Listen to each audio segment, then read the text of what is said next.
జై వాల్మీకి ఈరోజు ఇక్కడికి వచ్చేసినటువంటి మహర్షి వాల్మీకి రిజర్వేషన్ ప్రజా సమితి మా కుటుంబ సభ్యులు మరియు పత్రికా విలేకరులు ఎలక్ట్రానిక్ మీడియా అందరికీ కూడా ఉద్యమ దినాలు తెలియజేస్తున్నాం. అయ్యా ముఖ్యంగా మీ విషయం ఒకటే తెలియజేస్తున్నాం. దాదాపుగా 67 సంవత్సరాల నుంచి కూడా ఎస్టీ పునరుద్ధరణ అంశం పైన వాల్మీకులు పడుతున్నటువంటి స్థితిగతుల పైన వాల్మీకులు భవిష్యత్తులో ఏ ఇబ్బందులు పడతామో అనే ప్రతి ఒక్క విషయం కూడా క్లుప్తంగా మీకు వివరించడం జరుగుతుంది. 67 సంవత్సరాల నుంచి కూడా మాకు చేసినటువంటి ఈ అన్యాయాన్ని ఏదో ఒక రూపంలో ఉద్యమం రూపంలో కావచ్చు, నిరాదీక్ష రూపంలో కావచ్చు, ధర్నా రూపంలో కావచ్చు, మెమరాండం రూపంలో కావచ్చు, ప్రతి ఒక్కటి కూడా మీకు తెలిసే విధంగా మేము వాల్మీకులందరం కూడా చేస్తూనే ఉన్నాం.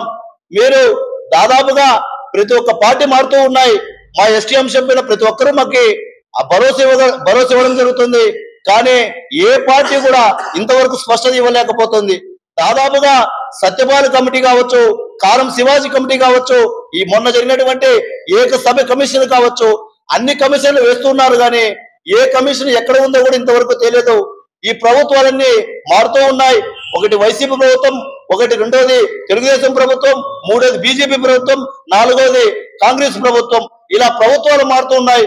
ప్రతి ఒక్క ప్రభుత్వం వస్తుంది, ఒక కమిషన్ ఏర్పాటు చేస్తుంది. వాల్మీకి స్థితిగతులు మేము మారుస్తామని బహిరంగ సభల్లో కావచ్చు, ఎక్కడ ఏదైనా పబ్లిక్ మీటింగ్ లో కావచ్చు వాళ్ళు చెప్పడం జరుగుతుంది. కానీ చెప్పిన గంట లోపలే మర్చిపోయి వాల్మీకులు అనేవాళ్ళు మూర్ఖులు, వాల్మీకులకు అనే వాళ్ళకి సబ్జెక్ట్ లేదు, వాల్మీకులు దీనిపై పోరాటం చేయరు అని మీరు భావిస్తున్నారేమో. భవిష్యత్తులో ఇలాంటి కార్యక్రమము జరుగుతుందో మీకే తెలియజేస్తాము. అదే విధంగా దాదాపుగా రాయలసీమలో మా వాల్మీకులు ఒక ఎంపీ గారు కావచ్చు, 3 ఎమ్మెల్యేలు గెలవడం జరిగింది. వీరందరూ కూడా ఉద్యమం వైపు నడవకపోతే వారి ఇంటి ముందైనా సరే, లేదంటే వారి ఆఫీసు ముందరైనా సరే నడి రోడ్డు మీద నిలదీసే కార్యక్రమం జరుగుతుంది. అదే విధంగా 17వ తారీఖున మేము ఏదైతే కార్యక్రమం నిర్వహించుకుంటున్నామో ఆ కార్యక్రమంలో మీకు నిజమైన వాల్మీకులైతే, నిజమైన వాల్మీకి బిడ్డలైతే, మీరు బోయేవాళ్ళు అయితే మా కార్యక్రమంలో మీరు పాల్గొనండి. మేము నడి రోడ్డు మీద నిల్చుంటే మీరు నిల్చుండండి, మేము దీక్ష చేస్తే మీరు దీక్ష చేయండి.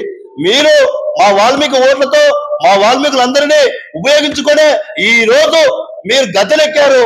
ఇలాంటి గద్దెలెక్కిన వారందరూ కూడా మేము కష్టపడుతూ ఉన్నాం, మేము ఉద్యమాలు చేస్తున్నాం, పాదయాత్రలు చేస్తున్నాం, దీక్షలు చేస్తున్నాం. ఇలాంటి దీక్షలు చేస్తుంటే ఆ దీక్షకు మద్దతుగా ఎమ్మెల్యేలు, ఎంపీలు కదిలి వచ్చి సోదరా మేమున్నాం, మేము కూడా వాల్మీకి కులంలో పుట్టాం, మీతో పాటు నడుస్తామని ఏ ఒక్క నాయకుడైనా చెప్తున్నారా అంటే చెప్పలేదు.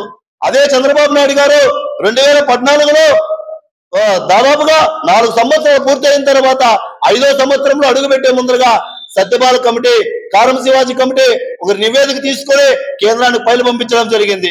అది పంపించిన 10 రోజుల్లోనే 10 తప్పుదాలు ఉన్నాయని కేంద్రము ఫైల్ ఎన్నిక పంపిస్తే ఆ రోజు నుంచి ఈ రోజు వరకు కూడా ఆ కమిషన్ అక్కడ నిలిచిపోవడం జరిగింది. అదే వైఎస్ జగన్మోహన్ రెడ్డి గారు ఆయన కూడా ఏకసభ కమిషన్ వేయడము, లాస్ట్ 4 సంవత్సరాలు అయిన తర్వాత ఏకసభ కమిషన్ వేయడము, 4 జిల్లాల పైన మేము వాల్మీకులకి న్యాయం చేస్తామని చెప్పడము, ఈ విధంగా ప్రతి ఒక్క నాయకుడు చెప్తున్నారు.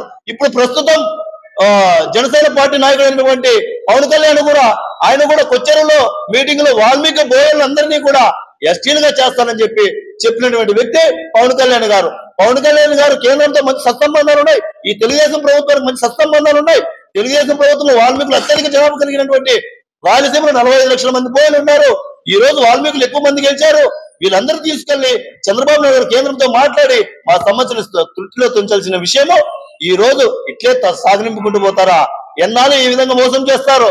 మేము మోసపోవడానికి మేము సిద్ధంగా లేము. 67 సంవత్సరాల నుంచి మా ఒక తరం అంతా పోయింది. ఇప్పుడు 2వ తరం యువకులమంతా వచ్చాము ఉద్యమం చేయడానికి. మేము వారంత ఓపికే లేదు, వారంత సహనమో లేదు. మా ఉద్యమం ఒకటే, స్ట్రైట్ ఫార్వర్డ్ గా మీరు చేస్తారా చేయరా? చేయకపోతే ఈ కులంలో నుంచి మీరు పక్కన కదలండి, మీ కులంతో గెలిచినటువంటి ఓట్లతో ఎమ్మెల్యేలు మీరు రాజీనామా చేయండి, చేసి పక్కనకి వెళ్ళండి అని చెప్పి స్పష్టంగా మేము తెలియజేయడం జరుగుతుంది. జై వాల్మీకి.